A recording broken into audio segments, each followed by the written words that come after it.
Luiz Fire Mota. Mota é ator, dublador, locutor, fez teatro, trabalhou em rádio.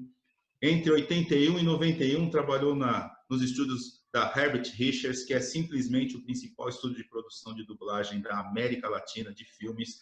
Quem nunca ouviu a versão brasileira Herbert Richards? E só para vocês terem uma ideia, depois ele vai falar. Atores que o Mota já dublou. Stallone é oficial no Brasil. Pierce Brosnan em alguns filmes. Steven Seagal em alguns filmes. Michael Jordan em Space Jam. Christopher Reeve, né, fez a dublagem do Superman. Para mim é o Superman bagaceira mesmo, Christopher Reeve. Não sei se foi todos ou foi... Acho que foi redublagem, né, Mota? Depois ele conta pra gente. Foi redublagem. Morgan Freeman, Impacto Profundo. E tem a animação. Senhor Incrível, segunda dublagem no primeiro e a dublagem original do segundo. Isso. E ele é o narrador do desenho das Meninas Superpoderosas, cara. Olha só. Para a galera mais antiga, aquele desenho da Formiga e o Tamanduá, o Mota fez a voz do Tamanduá. Como é que você tá? É um prazer muito grande estar com vocês nesse voo maravilhoso. Para contar histórias da carreira da dublagem, de rádio, de meio publicitário, gravações de spots, narrações, enfim. Temos aí uma história muito longa, muito interessante. Acrescentando, assim, algumas coisas a mais até a tudo que você falou, Paulo. Não sei se vocês lembram do filme Streets of Fire, Ruas de Fogo, com o ator Michael Paré. Foi meu primeiro filme, meu primeiro longa, onde eu dublei o papel principal, que foi o Michael Paré, o Tom Cod, que era a personagem do filme, né? Teve um outro filme, Se Meu Apartamento Falasse, Jack Lemmon, preto e branco ainda. Dublei o Jack Lemmon. Há uns 30 dias atrás, eu estava assistindo, acho que no canal Cult, estavam reprisando esse filme. Ainda estava com a minha dublagem. E eu ainda, com aquela vozinha de menino, né? Eu tinha 20 e poucos anos. Então, mas ficou muito bacana. Ficou muito bom. Do desenho Garfield, o primeiro desenho, a primeira dublagem do Garfield, eu fiz o John, o dono do Garfield. Foi na primeira dublagem, né? Acrescentando. Thundercats, eu fazia o Abutre nos Thundercats. Desenhos antigos, né? Isso lá da década de 80, né? Meados de 80 para frente. Só para acrescentar, assim, para mostrar o quanto eu tô velho. Porque a história é longa, a história é muito longa, né? Então, naquela época, nos anos 80, eu comecei em 1981 a dublar, na Telecine, quando ainda era na Central do Brasil, um prédio da Central do Brasil. A Telecine hoje é a Cinevídeo, instalada em Botafogo, na Rua da Matriz. Então, eu fui, não tinha curso de dublagem. A gente tinha que aprender olhando, a gente tinha que aprender sentando lá na cadeirinha, no estúdio, e vendo as feras dublando, e a gente tinha que aprender olhando, né? Não tinha curso de dublagem para você exercitar. Então, nós fazíamos uma espécie de estágio não remunerado, íamos para dentro do estúdio, e ali a gente assistia. Então, eu tive dois diretores, os primeiros diretores que eu tive de dublagem, o Ogala e o Walter França. O Walter França já faleceu, mas era uma das vozes mais ouvidas no Brasil nos anos 70. Eu não vou conseguir dizer quem ele dublava, porque eu não vou lembrar também. Mas era uma voz conhecidíssima do Walter França. E o Henrique Ogala, para vocês terem uma ideia, eles dublavam na série Viagem ao Fundo do Mar. Lembra disso? O Henrique Ogala era um dos marinheiros do submarino lá, o Cível, né? Então, então o pessoal da antiga, né, que dirigia. E aprendi com eles na Telecine. Depois, em 1982, eu fui para Herbert Richards, sob as bênçãos do Márcio Seixas, que nos abriu as portas, o grande Márcio, né, nos abriu as portas da Herbert Richards, porque na época era um grupo muito fechado, ninguém entrava, ninguém saía, ninguém entrava. E graças ao Márcio, ele conversou com o Herbert Richards, ele permitiu que eu e mais 3 locutores da Rádio Cidade FM na época, Paulo Roberto, Sérgio Luiz e Barbosinha, iniciássemos um estágio na Herbert Richards, que era, na época, monopolizava a dublagem no Brasil. Ela detinha 90 ou até mais por cento de toda a produção nacional. Exato. Então, todo mundo queria trabalhar na Herbert Richards, até porque a Herbert era a única empresa que contratava com carteira de profissional assinada. O resto era só freelancer, né? Então, todos os dubladores queriam ter a segurança do contrato de trabalho. Então, a Herbert era o objetivo de todo mundo. Então, graças ao Márcio Seixas, a bênção do Márcio, nós conseguimos estagiar. E desses 4 locutores, apenas eu continuei na dublagem, o resto não quis, né? Porque não tinha tempo disponível, porque como não tinha curso de dublagem, você tinha que ter tempo disponível para ficar lá para aprender. E, eventualmente, o diretor dava uma chance para você. Ó, faz esse boneco aqui, faz esse táxi aí, faz, né? Então, as oportunidades eram assim, Serginho. Era muito difícil começar a dublar. Era muito difícil alguém ter a oportunidade de começar e continuar em função disso. Não tinha curso para aprender. E a dublagem é difícil, é uma coisa muito difícil de se fazer. Tem que ter muito tempo, tem que ter muito tempo de trabalho, de prática, né? Para você se tornar um bom dublador, né? Eu ia E não é até só dublar. uma das coisas que eu ia te perguntar é tipo, exatamente nessa linha. Essa que você já está respondendo é uma das perguntas que eu ia te fazer, né? Tipo, como é que você entrou no meio da dublagem?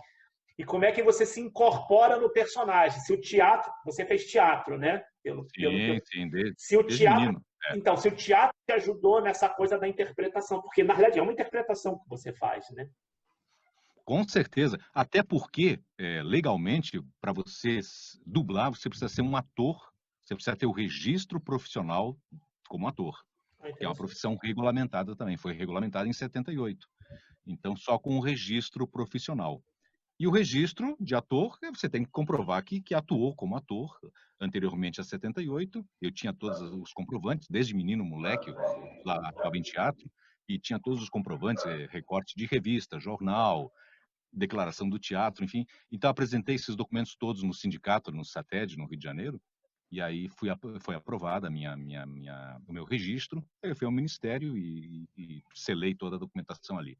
Então, graças ao registro, eu pude trabalhar, porque senão você não pode trabalhar, né? A não ser crianças com uma autorização especial. Aí, não sei como isso funciona legalmente, mas nós temos que ter o registro profissional de ator para poder trabalhar. Então, mas o teatro é a base de tudo nesse caso, a interpretação, você sentir o personagem, a personagem, como queiram, a emoção porque a gente dubla em cenas, né? O loop são pequenas cenas de até 20 segundos cada cena. São para efeito de marcação, para efeito de remuneração. Você tem que fazer 20 loops por hora, você recebe 1 hora. 21 loops são 2 horas. E assim que é feito. E para marcação do filme, então 20 segundos para cada loop. É assim que funciona. Então a ceninha de 20 segundos. E aí você tem que passar, você tem que assistir aquela cena, ver o que diz a tradução, adequar, né, marcar todo o texto, onde o ator faz a pausa, onde ele respira, onde ele chora, onde ele grita, enfim.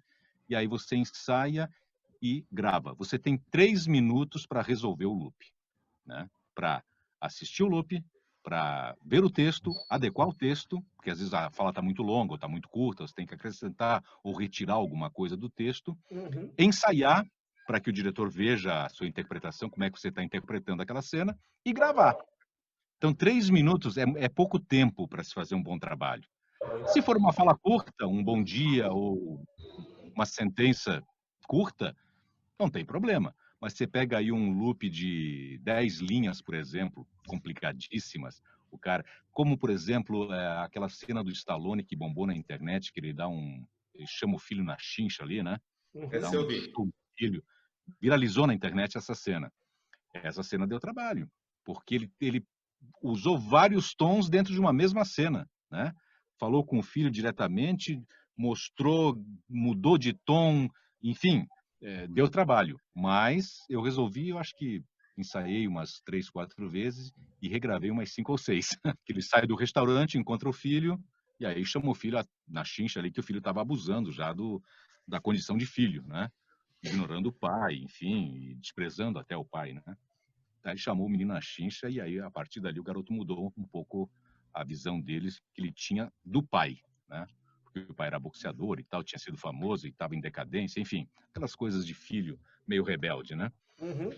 Então essa cena deu trabalho, mas olha, ficou bacana, ficou muito bom, né? Deixa eu te perguntar uma coisa, Monta, uma curiosidade. O dublador, quando ele termina de fazer o trabalho, ele vai para casa dele, o filme estreia, você vai assistir. Quando você vê, acontece de você olhar e falar, porque aí tem aquela questão técnica, né? Fala, putz, podia ter feito melhor, não ficou como eu queria. Como é que é isso, cara?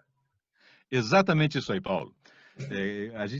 Esse é o problema do dublador, né? Quando a gente vai assistir o filme no cinema, a gente vai fazer uma autocrítica do próprio trabalho, uma autoanálise do trabalho e não vai ver o filme, né? Então, toda vez que eu vou ver um filme que eu dublei, eu tenho que ver 2 vezes. Porque a primeira eu vou assistir só para ver o que eu fiz e se eu poderia ter feito melhor. E você sempre acha que poderia ter feito melhor, né? Então, é sempre aquele olhar crítico para se assistir o filme. Eu, pelo menos, pessoalmente. Então, eu fui ver Rambo 5, que eu dublei aqui no meu estúdio e mandei para 5 foi São Paulo. Aí fui ao cinema. Aí a primeira vez eu só fiquei avaliando o sincronismo, interpretação, esses detalhes da dublagem. Tive que assistir pela segunda vez para curtir o filme. Aí eu fui para curtir o filme, não fui para me corrigir ou para me criticar ou para me avaliar, né? Como é que o dublador é escolhido? Quem vai atrás de você e fala assim, Mota, esse personagem tem que ser você? Muitas vezes é o próprio diretor quem escolhe. Muitas vezes. Mas também a distribuidora pode fazer essa escolha. Ela pede testes, são 3 opções de testes, e a Warner, o Fox, o Disney, a Disney sempre pede teste, né? Essa com certeza. A Warner, me parece, também sempre pede teste. São 3 opções que eles querem e eles escolhem. Mas, por exemplo, o Stallone, quando eu comecei a dublar o Stallone, o primeiro filme foi, deixa eu lembrar aqui, Risco Total, 1992. O que aconteceu na Herbert Richards na época? André Filho dublava o Stallone. André Filho brigou com Herbert Richards, discutiu, pediu demissão, foi embora. Naquela época, na Herbert, só dublava contratado. Ele não aceitava freelancer para dublar. Quer dizer, o André tinha saído, ele não poderia voltar como freela para dublar. Então, surgiu esse filme e vários outros logo na sequência, uns 10 filmes quase que em sequência do Stallone. As 2 comédias que ele fez, que não fizeram muito sucesso, e aí foi embalando quase que um filme atrás do outro. Então, eu estava no Sul nessa época, eu voltei, em 89 eu saí do Rio, voltei aqui para o Sul em meados de 89, fiquei 3 anos aqui, porque naquela época eu já estava cansado do Rio de Janeiro, trânsito, calor, violência, eu estava cansadão desse... Ó, minha tela está sumindo aqui, eu esqueci de tirar o... Então, eu estava no Rio, tinha saído do Rio para cá, fiquei 3 anos aqui, mas aqui no Sul o teto era muito baixo, né? Tava com a cabeça já no teto, falei, não, vou voltar para o Rio de Janeiro, porque eu preciso ir além do que eu tô aqui. E eu cheguei na Herbert Richards, a Helena era a coordenadora de produção da Herbert. Quando ela me viu, ela falou, nossa, você salvou minha vida. O que foi? Vem cá fazer um teste. Era para o Stallone. Eu falei, mas o que houve? O André que dublava e tal? Não, o André discutiu com o Herbert, saiu, pediu demissão, foi embora e o Herbert não aceita. Tem que ser agora novos testes. E esse teste, quem fez a escolha foi a TV Globo. Porque o filme ia para o Globo. E aquela polêmica, substituiu o André, e agora? Né? Quem vai fazer? Aí, e a minha voz e a do André, ela tinha uma certa semelhança. O tanto é que pouca gente notou a diferença quando houve a substituição. Pouquíssima gente percebeu essa. Só quem conhecia percebeu a diferença. O telespectador não percebeu essa diferença. A não ser o cara que fosse muito ligado, um ouvido muito bom, tenha percebido. Mas na maioria, normalmente choca, né? Bruce Willis, quando trocou de voz, foi aquela grita, aí Bruce Willis ficou ruim com essa nova voz e tal. Que era o da Mata, falecido da Mata, que dublava o Bruce Willis. Já com relação ao Stallone, não. Pouca gente percebeu a mudança, a diferença. Então, eu fiz o teste, por exemplo, fiz o teste hoje, amanhã veio a resposta, eu já comecei a dublar esse Risco Total. E ficou bem legal. Quem assiste, poxa, é o André ou é o Mota, né? Quem não se prende a detalhes, né? Não vai perceber essa diferença.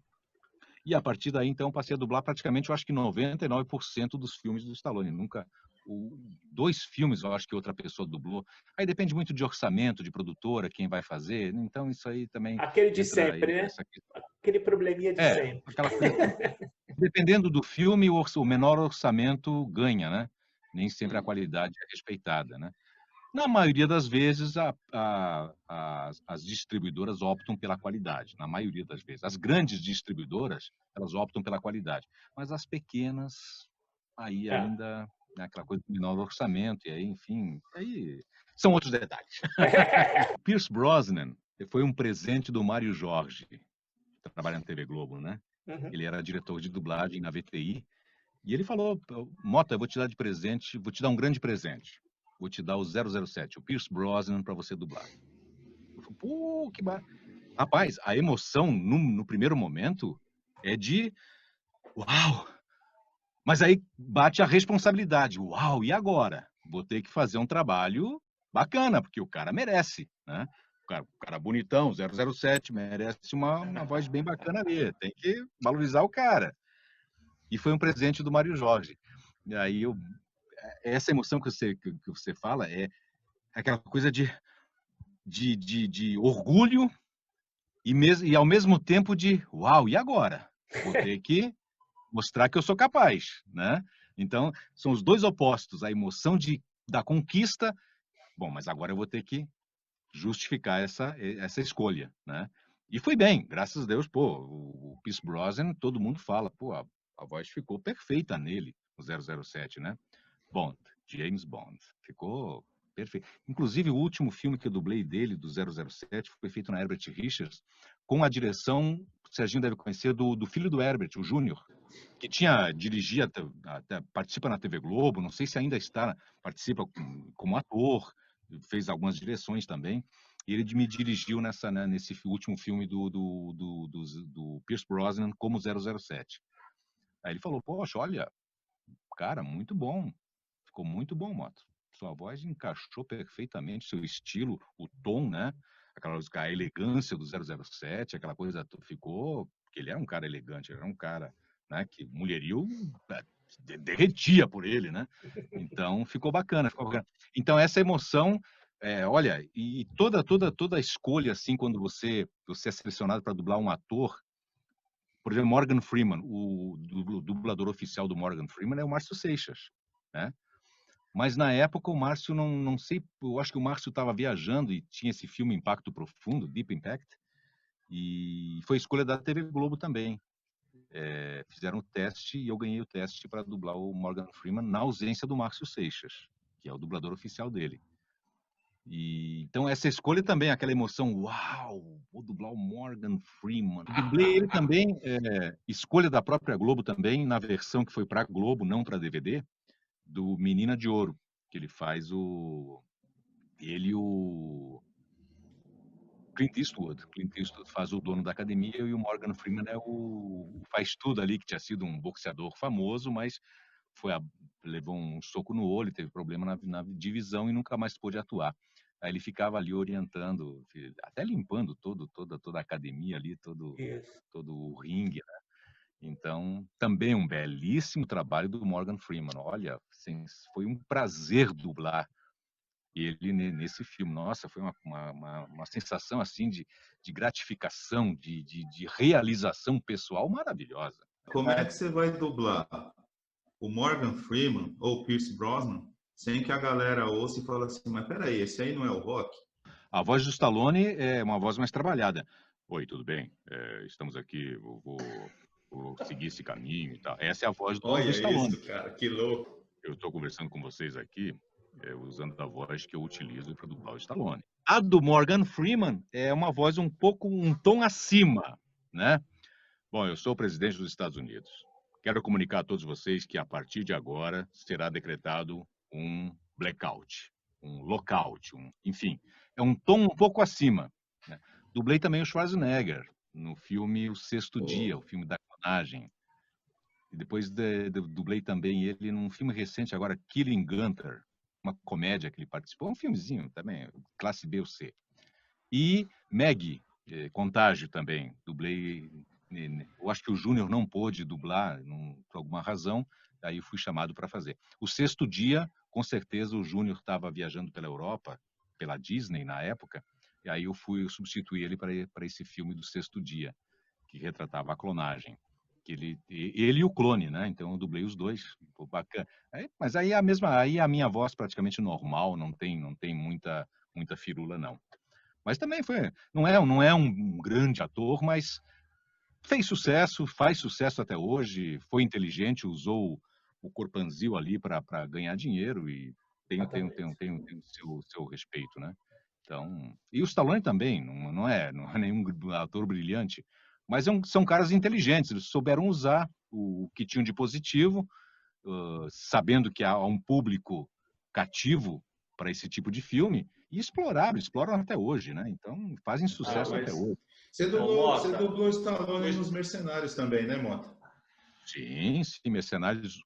Inclusive, Mercenários 1 foi o primeiro filme que eu dublei aqui no meu estúdio, à distância, né? Mandei o filme para São Paulo, foi para Alamo. E foi engraçado pelo seguinte, porque o Alan, que era o gerente da Alamo já fechou as portas, né, em São Paulo. Ele me chamou, ligou para mim, porque a distribuidora não queria substituir, não queria trocar a voz, né? Ó, deixa eu aqui a minha tela de novo. A distribuidora não queria trocar a voz. Eu estava aqui e na época eu não tinha como dublar ainda. Mas aí o Alan me ligou, pô, Matheus, você quer vir a São Paulo para dublar e tal? Eu falei, olha, não tenho como, porque eu tinha compromissos locais com promoções, o Serginho sabe disso, né? Gravações para lojas e tal, que as gravações são diárias, eu não tinha como me ausentar daqui, isso em contrato. Então, aí eu sugeri, olha, quer que eu posso tentar dublar daqui? Eu estou me preparando para isso, quer que eu faça um teste e tal? Ele, ótimo, mandou um trechinho do filme para eu fazer um teste. Aí fiz o teste no meu estúdio, aqui, e devolvi o teste. 2 horas depois, eu tô te mandando o filme. Aí foi o primeiro filme que eu dublei do Stallone aqui no meu estúdio. Aí veio Mercenários 1, 2, 3 e tudo que veio depois dele. Creed 1, Creed 2, dublei aqui, todos esses últimos filmes dele, né? Quando a distribuidora não queria trocar a voz, né? Eles não queriam trocar a voz com razão, até ia chocar de repente, né? Então ficou bom para mim, para eles e ficou. E assim, eu tenho os Blu-rays, os DVDs guardados, volta e meio eu assisto para fazer uma avaliação pessoal do meu trabalho. E ficou bom, ficou muito bom, ficou excelente. Né? O Christopher Reeve foi uma redublagem que você fez, né? Sim, é. Mesmo exemplo do André. Só que neste caso o André já tinha falecido. Aí veio o filme, o Super-Homem 3 e o 4, né? 1, 2, 3 e 4. Aí já peguei o 3, eu dublei direto o 3 e o 4 também. E aí depois veio a redublagem do 1. Aí estava com o André. Por que a redublagem? Porque na época que foi feita a dublagem era feita em fita magnética, né? Aquela fita comum de cassete, né? Depois veio a fita digital. Aí muda o som. Aí a gente redublou para fita digital. Se tivesse que redublar outra vez, seria então para o Pro Tools, né? Que é a nova plataforma. Então, eu redublei o número 1, o Super-Homem 1. O 2, infelizmente, não redublei, foi dublado por uma outra pessoa, eu vi num canal sendo exibido, estava com uma outra voz, que eu não identifiquei quem era. Mas uma pena, podia ter mantido a unidade, né? Do 1, 2, 3 e 4 com a mesma voz. Mas o Christopher Reeve é o Superman. E além disso, do Christopher Reeve, eu dublei acho que mais uns 10 filmes dele.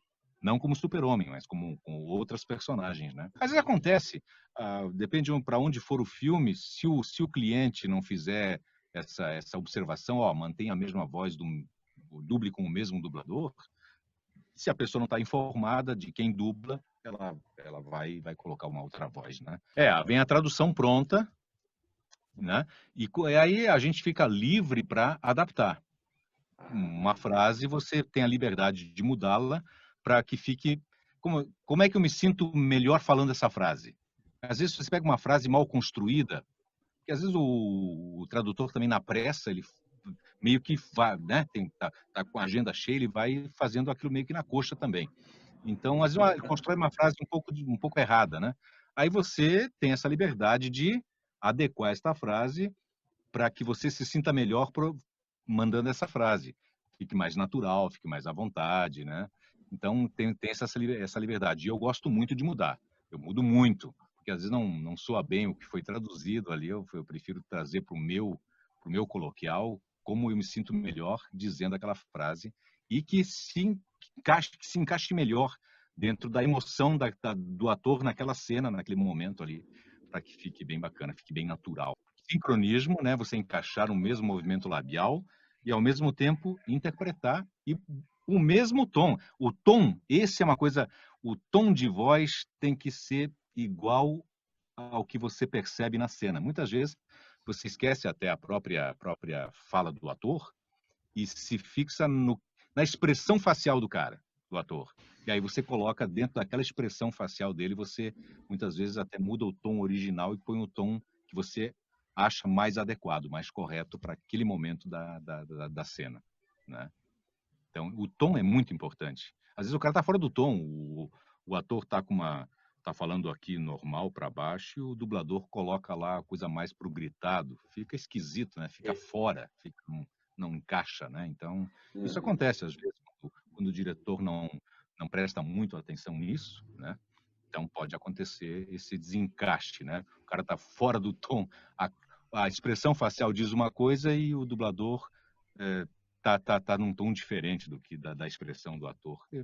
Eu sou um pouco crítico com relação a isso, né? Eu sou um pouco chato com essas coisas, né? E você já acostumou, porque a gente ouve a nossa voz diferente do que as outras pessoas ouvem. Você já acostumou com isso? Com certeza. Olha, o tanto é que quando eu trabalhava, eu tinha uns 14 ou 15 anos por aí, eu trabalhava num banco aqui no Sul e um diretor de uma das rádios aqui locais da cidade passou no banco, era cliente do banco, chegou, poxa, você tem uma voz bacana, você não quer fazer um teste para locutor, não? Eu falei, não, imagina, não tenho esse talento todo, não. Nem imaginava fazer locução, né? Mas eu falei, por curiosidade, tá, vamos lá, vou fazer esse teste. Fui lá e gravei. Ele, vem cá, vem ouvir. Quando eu ouvi a minha voz gravada, eu desisti. Eu falei, não, muito obrigado. Essa é a minha voz? Pô, tá louco, obrigado. Saí fora, não queria, não quis. Achei muito feia. A gente não aceita a própria voz gravada, né? Ela fica... estranho, né? Hoje eu me acostumei, hoje está normal. Mas no princípio eu achava estranho. Falei, mas essa é a minha voz gravada, tá horrível isso. Você fez um monte de brincadeira de entonações de voz para os teus personagens, para a voz encaixar no personagem. Como é que você mantém o gogó? Como é que tem exercício? Tem algum macete ou é... Serginho, flui naturalmente. Não tem nenhum exercício, nada. É claro que eu não cometo nenhum exagero. Eu lembro que em 1982, eu acho, 81, 82, eu fui ao Maracanã assistir Grêmio e Flamengo, 1-1. Eu sou gremista. Zico fez 1-0 e depois o Tarcísio empatou 1-1. Rapaz, eu comecei a gritar no Maracanã. E você gritar em ambiente aberto é a pior viagem que você pode fazer, porque você vai ficar rouco. E eu fiquei 15 dias completamente rouco. Nunca mais eu fiz isso. Então, esse tipo de exagero, é claro que eu não faço mais. Gritar demais, isso prejudica realmente a sua voz. Mas com relação, por exemplo, chopinho gelado, bebo à vontade, não tenho assim muita, não sou nenhum fanático, não sou nenhum radical com relação a isso, não. E essa mudança de voz, meninas superpoderosas, Stallone, enfim, é natural, flui naturalmente, não? E às vezes eu olho a personagem, o ator na tela, eu já encontro uma voz para ele. Eu não procuro manter sempre aquela mesma voz. Não. Para cada ator, eu já procuro uma voz para dublar esse ator. Eu procuro geralmente diferenciar de um de outro. Eu dublei recentemente que eu digo tem uns 2 meses, para São Paulo, Nicolas Cage, em 3 filmes: Arsenal, Looking Glass, que eu acho que a tradução ficou para Espelho, e Inconceivable, que não tem tradução para o português, seria inaceitável, algo assim, inacreditável, nessa linha, né? Os 3 filmes eu fiz 3 vozes ligeiramente diferentes para cada personagem do Nicolas Cage nos filmes. Num ele é bandidão, lá um mafioso, já fiz uma voz mais mafiosa e tal. E no outro ele é muito casado com a esposa, delicado, mais tranquilo, né? Uma voz mais branda, mais suave, mais paisão. Então, olhando para a cara do ator, para a personagem que ele está interpretando, eu encontro uma voz para ele. Dublei também, lembra do Mickey Rourke, claro, que se meteu a boxeador, né, que estragou todo o rosto dele? Também dublei recentemente no filme The Legionary's Trail. Já Não fiz uma voz sabia. bem diferente, totalmente uma voz mais gutural, né? Vamos fazer isso, vamos lá. E o menino precisa de uma coisa mais gutural.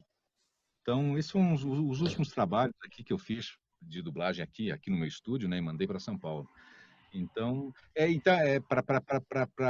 para exemplificar, né? Que olhei para o ator, vejo como é que é a personagem que ele tá interpretando, encontro uma voz especial para ele. Então, isso é natural. É aquela coisa, nasceu para fazer isso? Eu acho que é por aí. Eu acho que esse é o caminho. É, a dublagem tá tão natural na minha vida que curto demais, adoro o que eu faço e tem essas facilidades, né, de fazer coisas diferentes, não mantendo aquele... Tem dublador que mantém só aquele estilo único, igual em tudo, né? Não, procuro diversificar bastante. A gente tinha um cara clássico em cinema, para trailer de cinema, que era o Jorge Ramos. E o Jorge Ramos era meio marca registrada, né?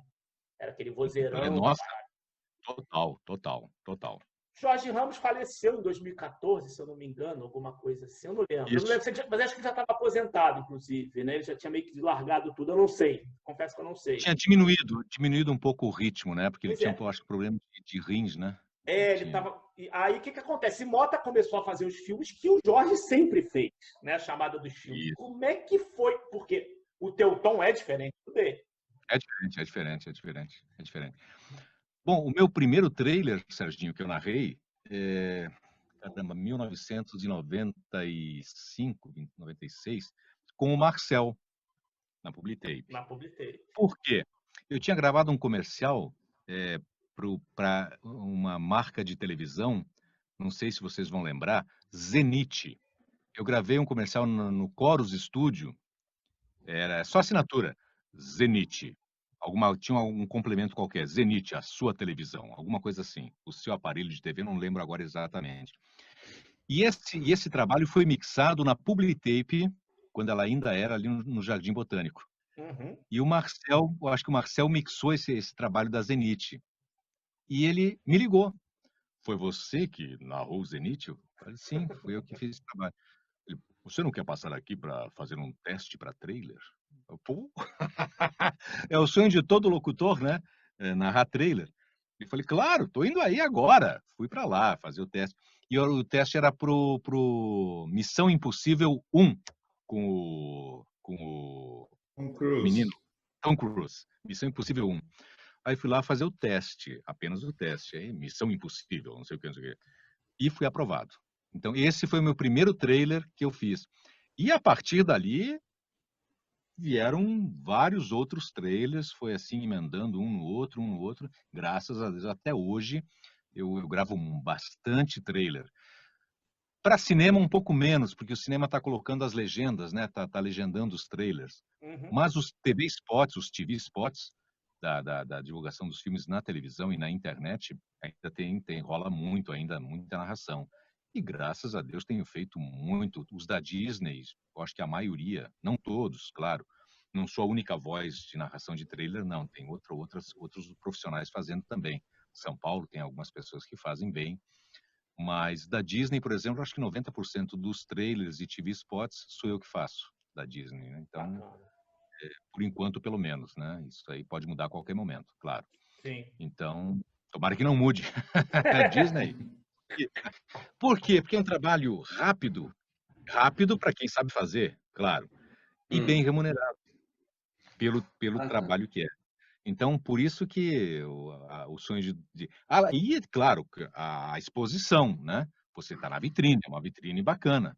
Então, tem a exposição, a vitrine, é um trabalho rápido, quem sabe fazer, faz rápido, vai lá e em 15, 20 minutos mata a coruja, e é bem remunerado. Então, por isso que é um sonho toda a publicidade, ela já foi melhor, claro, mas ela é bem remunerada. Toda a locução publicitária, ela tem um valor diferenciado no mercado, ela tem um outro tipo de remuneração.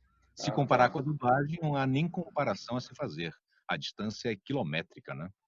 Uma hora de dublagem com um cachê de de locução de 0 a 30 segundos, em média, ou 15, nossa, a distância é quilométrica, né? Porque Muito grande.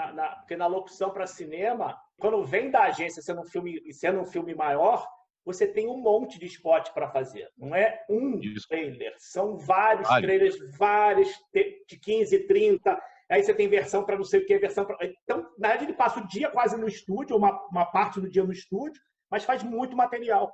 Então, ele faz rápido, porque ele já tem o timing da coisa, e por isso que eles gostam. Porque tipo, você vai para um lugar e você faz um cachê numa tarde que, tipo, de repente, um mês de dublagem ele não consegue fazer. Sim, com certeza, com certeza, com certeza. Dependendo do filme que você faz toda a parte publicitária do filme, é o cachê de um mês de dublagem. É isso aí. Né? Então, a vantagem é essa, né? Esse é um grande sonho dos locutores todos. Agora, também parece um trabalho simples, mas não é. É chato demais. A entonação tem que ser perfeita, você tem que vender, tem que interpretar, enfim, eles gostam daquela voz mais cinema, aquela voz mais encorpada, então tem tudo. Claro, a animação já é diferente, o cinema nacional também já é um pouco, eu faço bastante trabalhos para o cinema nacional também, de trailers, né? De narrações de trailers. Então já é uma coisa mais leve, o cinema nacional já é uma coisa mais para comédia, mais leve, já não é aquela invocação do mal, não é isso, né? Já é uma outra praia, né? Eu gravei recentemente Minha Mãe é uma peça 3, acho que é. Minha Mãe é uma peça 3. 3, isso. Coisa mais leve, mais solta, mais à vontade, né? Ao contrário de, por exemplo, agora eu gravei Tenet, que vai ser um filmaço, que vai estrear agora dia 24 de setembro na volta dos cinemas, né? Então já é Tenet, 24 de setembro, somente nos cinemas. Uma coisa mais séria, né? Mais pesada, mais credibilidade. Eu acho que é isso que eles querem, né? Que passe essa credibilidade, que venda esse produto bem vendido, né? Tem que ter credibilidade. A voz mais encorpada passa essa coisa da credibilidade, né? Do peso da assinatura do trailer, né? Do nome do filme, da data de lançamento, enfim. Essas são coisas importantes numa locução de trailer, né? E TV spot também, TV spot, né? E o Mota tá falando essa coisa que não é... A gente deu a entender que é fácil, mas ele ainda esbarra numa outra coisa, que ele grava, aí todo mundo fala assim, puta, tá maravilhoso, manda pra agência. Aí tem a famosa agência de publicidade no meio do caminho, né? Então a gente pode falar um pouquinho mal dos caras. Aí tudo certo, aí tem um cara na agência que olha, é todo não sei o que ele olhou, não sabe aquela palavra, o mas está com S demais. Mota, tem que voltar aqui para regravar. Isso acontece. Tem, às vezes, 10 pessoas concordam, está aprovado, tem um que discorda. Isso. Se um discordar, pronto, já está criado a celeuma, né, sobre o trabalho. Isso, me contaram uma história, não sei se é verdade, com o locutor de São Paulo, o vozeirão de São Paulo. Puxa vida, Serginho, me ajuda? Eu grava agora Caoa Cherry, né? Meu Deus, é um vozeirão lindo, acho que a voz mais potente do Brasil. Esqueci o nome dele agora. Mas, enfim, conta uma história que ele foi gravar Pepsi ou Coca-Cola, isso aí, alguma coisa assim. Isso há muito tempo, mas há muito tempo. Aí o diretor, ele começou, um exemplo, só para título de exemplo. Uhum. Coca-Cola é isso aí, né? Coca-Cola é isso aí. Aí o diretor, mais uma. Coca-Cola é isso aí e tal. Aí dizem que ele gravou mais de 100 opções. Não duvido. Pro Coca-Cola é isso aí. Aí o diretor começou a ouvir. Ouviu todas as 100 opções e no final ele disse o seguinte: rapaz, a primeira ficou perfeita. E tem uma outra história que conta, que eu também não sei se é verdade, que me contaram e eu estou só passando à frente. Uma peça publicitária maravilhosa de um grande cliente nacional. Aí o diretor, depois da produção feita, concluída, foi assistir a peça, assistiu mais uma vez. Assistiu umas 10 vezes e comentou o seguinte: pessoal, tem alguma coisa me incomodando neste filme publicitário. Nossa. Eu não sei o que é. Vocês vão ter que descobrir para mim. Porra. Você tá brincando. Meu diretor maluco é isso, né? Então, conta essa história também, que o cara não sabia o que estava incomodando e teriam que descobrir para ele o que era aquilo. E aí, né? Aí fica difícil, né? Uma vez também eu dublando Stallone, aí a diretora novinha, né? A diretora que não estava preparada para ser diretora de dublagem, lá num determinado loop, eu gravei o loop, ela, Fire, vamos melhorar? Eu falei, claro, perfeito, mas vamos melhorar o quê? Porque se você não me disser o que eu tenho que melhorar, eu vou fazer exatamente igual. Ela, não, vamos melhorar ele no todo. Eu falei, bom, peraí, mas no que você quer que eu melhore? Que para mim tá bom assim. Rapaz, ela não soube dizer o que ela queria. E aí, como é que você faz? Né? Você faz o Faz quê? de novo exatamente igual e ela vai dizer assim para você, ficou perfeito. Aconteceu num estúdio que já nem existe mais. Eu não vou dizer o nome do estúdio porque para não ficar esquisito, né? Mas um determinado cliente, eu fui fazer uma locução, fiz a locução bacana. Ele passou aí o gerente do estúdio, o diretor do estúdio, não da agência, do estúdio. Passou para o cliente por telefone. Aí o cliente achou que tinha que ser mais assim, mais assado, né? Aí o diretor do estúdio falou, nossa, o que o cara pediu não existe em publicidade. É um cara que não conhece, não entende nada de locução. O que você gravou e que eu dirigi está perfeito. Ele falou, vamos dar 5 minutos ou 10, vamos esperar um pouco, vamos tomar um cafezinho e tal. E passou a mesma locução para o cara de novo. Pegou o telefone, ô fulano, regravamos agora, ficou bacana, legal, ouve aí. Aí o cara, eu não falei que ficou bacana e tal? Aprovou a mesma locução. É claro que a gente faz isso quando a gente sabe que o trabalho estava perfeito, que o cara está virando lâmpada, está procurando pelo em ovo, né? Então a gente faz isso. Mas claro, quando não ficou legal, que o cara tem o que ele está pedindo procede, não tem problema, a gente refaz com todo prazer. Isso aí não, eu sou acostumado a refazer muito trabalho porque concordo com o cara, ele tem razão. No que ele está pedindo, ele tem razão. Agora, quando não procede, bom, aí, né? Quando a gente vê que o cara está errado, que ele não está sabendo, nem sabe o que quer, isso acontece com bastante frequência, bom, aí a gente dá o jeitinho brasileiro nessa brincadeira toda aí. Nem todos têm capacidade, têm conhecimento, têm experiência suficiente para ser diretor. E são por outros caminhos que a gente conhece quais são. Então, aí a gente também contorna isso da forma mais inteligente possível. Como eu defini uma vez, né? O dublador, o locutor é escravo da voz. Ele é escravo da voz. Então, ele faz o que se pede. É isso. Então, pediu, se faz. Somos escravos da nossa própria voz. É isso aí como eu defino o locutor, o dublador. E antigamente eu reclamava mais, eu até às vezes me irritava com certos diretores, né? Porque sabia que eles estavam errados. Hoje já relevo. Tá bom, você quer assim? Então tá, vamos fazer assim. E acabou. Né? Passa para o próximo. Né? Deixa eu te perguntar uma coisa, sim, uma curiosidade. Eu já ouvi dublador falando que foi reconhecido pela voz. Sim. Porque vocês não aparecem. Tem algum caso que você lembra de alguém que te reconheceu pela voz? Muitos. No Rio, mais, né?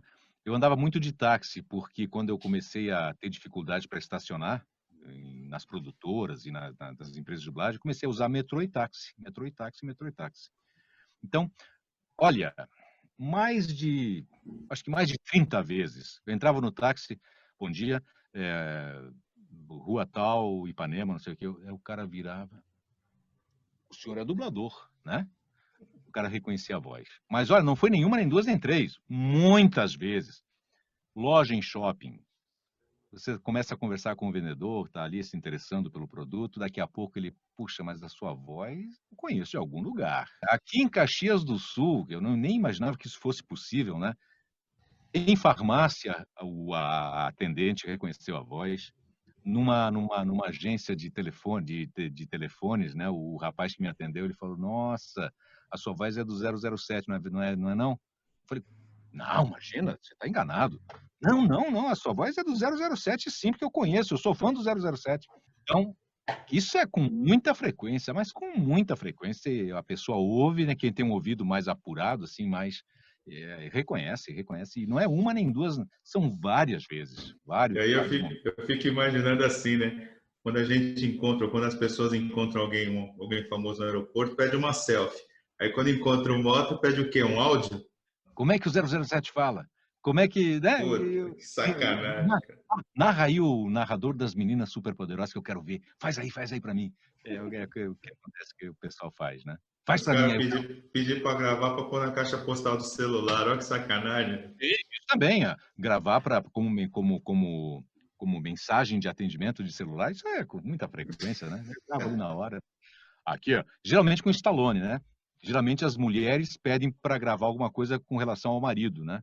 Ó, faz aqui ameaça meu marido aqui que ele tá impertinente comigo, não sei o quê. Aí, rapaz, aqui é o Rambo, hein? Cuidado aí. Aí elas passam pro cara, o cara, porra, fica. Né? Isso acontece muito, com muita frequência, né? Para sacanear o marido, né? E a gente faz, brincadeira, né? Faz, só para divertir o pessoal, né? E tem Que até certa. legal, Eu cara. tenho até certo prazer, eu faço isso com prazer, porque a pessoa sai dali feliz, sai contente, sai realizada, né? Eu trabalhava na Rádio 98 FM como locutor. E tinha uma apresentação no Scala, acho que o Scala nem existe mais, né, em Não. Ipanema, das Tartarugas Ninja. Tinha uma apresentação das Tartarugas Ninja num domingo à tarde para a criançada lá no Scala. E o locutor que queria fazer essa apresentação, ele ficou doente, ele ficou rouco, não ficou sem voz, e eu fui chamado para substituí-lo. E coincidentemente eu dublava o Destruidor, né? Então casou a coisa, casou direitinho. Eu fui lá para fazer a apresentação e quando o pessoal que se fantasiava de Tartaruga Ninja soube que eu era o Destruidor, ele falou, vamos fazer a brincadeira então, você se esconde atrás da caixa aí e brinca conosco como Destruidor. Claro, vamos embora, vamos embora. Tartarugas, não sei o quê. E a criançada vibrava com aquilo. O irmão do Paulo Giovanni, Serginho, você conheceu Puxa vida, esqueci o nome dele. Me perdoe se ele estiver assistindo. Esqueci o nome. Ele estava lá com o filho, assistindo. E ele era sócio do Chorus Studio, lá no Rio de Janeiro, ali no Largo do Machado, Cosme Velho, né? Ele era sócio do estúdio. Aí, no final da apresentação, ele veio com o filho. Pô, rapaz, meu filho adorou o Destruidor e tal. Escuta, cara, você tem uma voz para gravar comercial. Não quer ir lá no Chorus amanhã fazer um teste?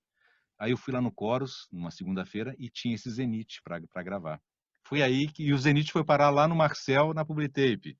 A coisa como acontece, né? A costura, né? Foi interessante essa das Tartarugas Ninja que eu fazia o Destruidor, que me levou ao primeiro comercial, que aí desencadeou uma série de trabalhos que, olha, foi na década de 90. Rapaz, eu acho que eu nunca gravei tanto na minha vida como naquela década. 3, 4 trabalhos por dia de gravação que a gente fazia. Entre trailers, entre spot de publicidade. Eu gravava para o Zona Sul, tinha uma época que o Zona Sul fez uns comerciais sussurrados. Olha, no Zona Sul você encontra o pão caseiro a 2,33, tal. Era só para rádio. E eu gravava essa publicidade do Zona Sul sussurrado no pé do ouvido da dona de casa. Então, é interessante essas ideias, né? E tinha gravação semanal, era quase todo dia uma oferta, né? Então, era no Nova Onda que eu gravava lá com o Passarinho. A gente aí tinha que se deslocar o tempo todo, e no Rio de Janeiro com aquele trânsito maluco, rapaz, eu ficava doido. Mas foi uma época muito boa, Serginho. Melhor época da minha vida, anos 90. Mas, Mota, naquela época o mercado publicitário estava bombando no Rio. Bombando. Era muita coisa. Até 2004, 2005 bombou. Isso. Depois é que a coisa deu uma esfriada impressionante, como houve uma queda ali, uma queda brusca na produção publicitária, né?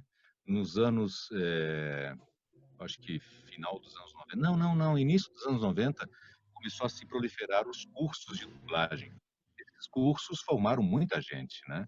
E o curso é o primeiro passo para o dublador, porque você tem a oportunidade de se deparar com todas as dificuldades de uma dublagem que numa outra situação, que você não tivesse um curso para exercitar, você não teria essa oportunidade. Então, o curso... Então, eu levei 6 anos para fazer o Streets of Fire, o meu primeiro personagem principal. Foram 6 anos de dublagem. Hoje, o cara faz um curso de 6 meses, ele já talvez saia do curso apto a fazer o mesmo personagem que eu fiz depois de 6 anos, porque eu não tinha essa oportunidade de exercitar, de, de me deparar com todas as dificuldades que um filme oferece, que uma personagem de um ator oferece. Então, nós tínhamos que ir passo, grão por grão, milho por milho, né? Um degrau de cada vez. Com o curso, não, você já acelera esse processo. Então, houve sim esse boom da TV a cabo, porque a maioria das pessoas prefere realmente o dublado. A distância da imagem, a legenda pequena, o cara já tem dificuldade para ler, enfim, a dublagem ela facilita. E eu acho que essas séries chinesas e coreanas só não estão dubladas em função da pandemia, me parece, que a dublagem parou. Em março ali parou tudo, não tinha mais dublagem. Mas me parece que há um pedido dos assinantes para que haja o produto dublado, que haja a opção dublada sempre, para facilitar até porque legenda é assim, se você não dominar o idioma, ou você lê ou você assiste, as duas coisas você não consegue fazer, ou você lê ou assiste, né? As duas coisas fica um pouco complicado. E no Brasil, dominar o idioma, hoje você vê, não é só o inglês, né? Você tem o italiano, o alemão, o francês, o coreano, o chinês. Uma pessoa que possa dominar todos esses idiomas, você vai tirar 2 ou 3 num universo de 212 milhões de habitantes, né? Então, o dublado, eu acho que não é porque eu sou dublador, mas claro que tem muita coisa ruim em dublagem, mas eu acho que facilita a vida do telespectador, sim, né? Para quem não domina nenhum idioma, né? Então, esses dias eu dublei um filme, Spy, eu acho que é para Netflix. É um filme polonês. Rapaz, eu não conheço nada de polonês. Então, você vai pelo som, você vai anotando a fala de acordo com o som. Então, você não tem noção nenhuma do idioma para ter como referência de pausa ou coisa, né? Você vai só pelo som. Aqui, ó, se eu parar aqui vai dar certo, se eu parar aqui vai dar certo.